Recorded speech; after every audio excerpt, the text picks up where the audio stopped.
안녕하세요.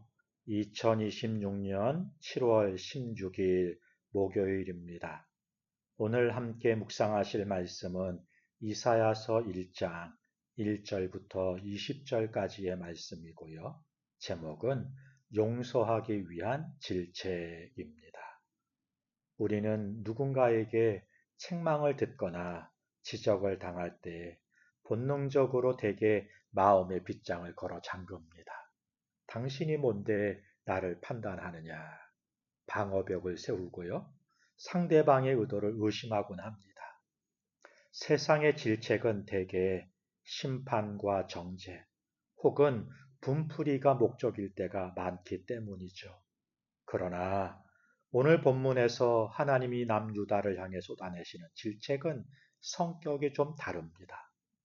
이사야서의 문을 여는 1장은 얼핏 보면 숨이 막힐 정도로 무섭고 매서운 고발장처럼 보입니다. 하나님은 하늘과 땅을 배심원으로 소환하시면서 당신의 자녀들이 짐승보다 못하게 배은망덕하다고 통탄하세요. 하지만 그것은 바로 하나님의 질책의 이면에는 기어이 용서하고 살려내고야 말겠다고 하는 눈물겨운 사랑이 흐르고 있다는 거예요. 오늘 우리는 이 매서운 질책 속에 감추어진 하나님의 진짜 본심, 즉 용서하기 위해 흔드시는 아버지의 사랑의 음성을 귀 기울여 들을 수 있었으면 좋겠습니다. 본문을 함께 살펴보죠. 첫 번째 단락이 1절부터 4절까지인데요. 관계의 외면을 아파하시는 아버지의 질책이 기록이 됩니다. 하나님은 유다를 향해 분노하시기 전에 먼저 깊은 탄식을 쏟아내십니다. 내가 자식을 양육하였거늘 그들이 나를 거역하였도다. 소나 나귀 같은 미물도 제 주인을 알고 그 구유를 알건만 이스라엘은 자신을 택하고 기르신 아버지를 알지 못하고 깨닫지 못한다는 거예요.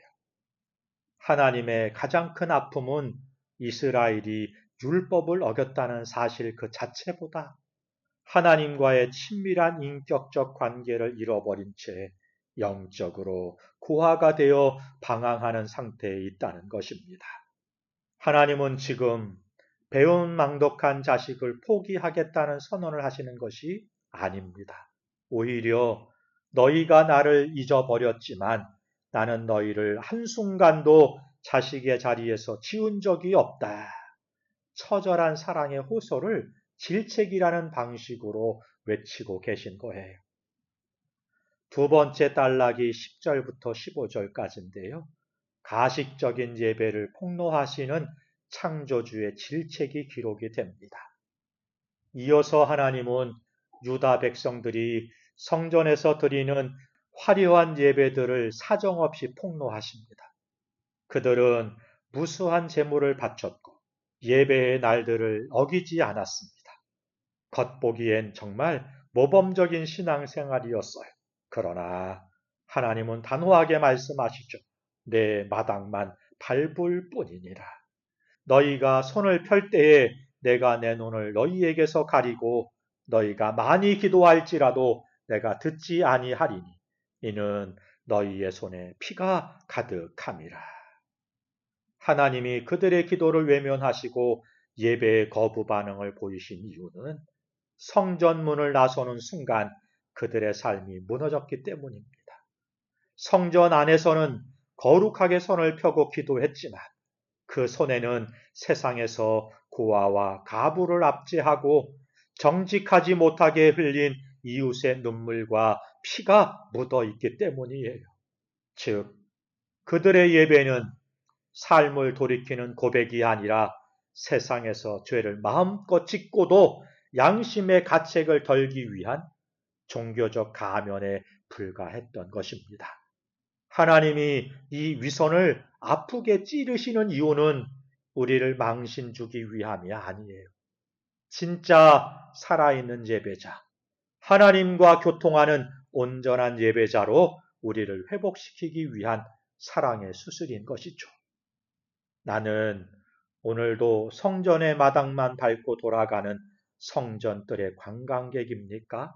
아니면 나의 삶의 한복판에서 하나님의 뜻을 구하는 참된 예배자입니까? 주일 예배당 안에서의 내 모습과 내 삶의 일터와 가정에서의 모습은 얼마나 일치하고 있습니까? 세 번째 단락이 16절부터 20절까지인데요.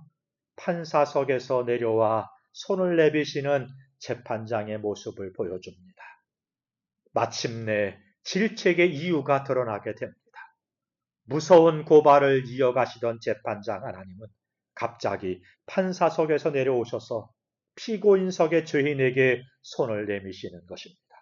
오라, 우리가 서로 변론하자. 이 구절은 죄를 따져 묻자는 뜻이 아닙니다. 너희가 스스로 너희 죄를 해결할 수 없음을 아노니 이제 내가 직접 해결해 주겠다고 하시는 놀라운 용서의 초청인 거예요. 너의 죄가 주홍 같을지라도 눈과 같이 희어질 것이요 진홍 같을지라도 양털같이 희게 되리라. 주홍과 진홍은 당대 기술로 결코 빠지지 않는 영구적인 염색 색상이었다고 합니다. 우리 스스로는 씻을 수 없고 지울 수 없는 삶의 얼룩과 죄책을 하나님께서 당신의 무조건적인 은혜로 완벽하게 백지화해 주시겠다는 은혜의 선언인 거예요. 조건은 단 하나입니다. 스스로 씻고 행악을 그치며 일상에서 정의를 구하는 삶으로 돌이키는 적극적인 순종입니다. 이 용서의 마당으로 우리를 초대하시기 위해 하나님은 그토록 아프게 우리의 죄를 먼저 들추시면서 질책하셨던 것이죠.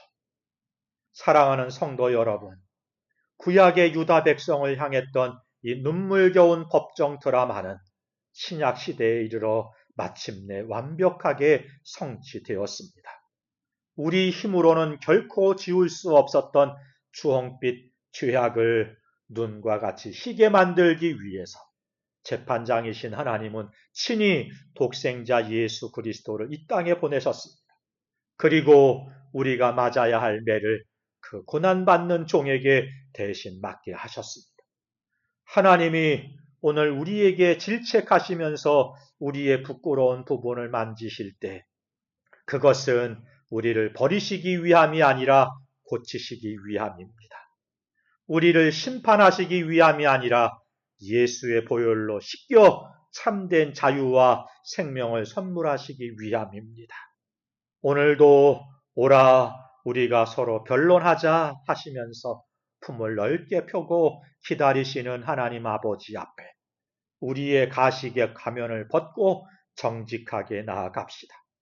하나님의 아픈 질책을 용서와 사랑의 음성으로 받아들이고 삶의 자리에서 참된 예배자로 일어서는 저와 여러분 되시기를 주님의 이름으로 축복합니다.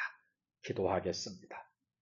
사랑과 자비의 하나님 아버지, 스스로는 지울 수 없는 우리의 주홍빛 죄를 예수의 보혈로 눈과 같이 씻어주시니 감사합니다.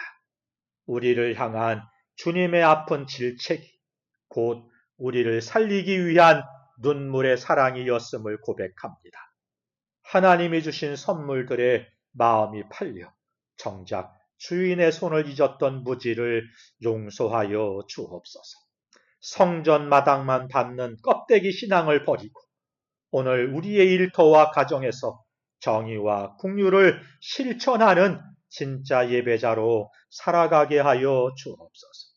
우리의 부끄러움을 가리지 않고 정직하게 주님 앞에 나아가오니 오늘 하루도 성령으로 붙드시고 동행하여 주옵소서. 예수님의 이름으로 기도하옵나이다. 아멘. 감사합니다.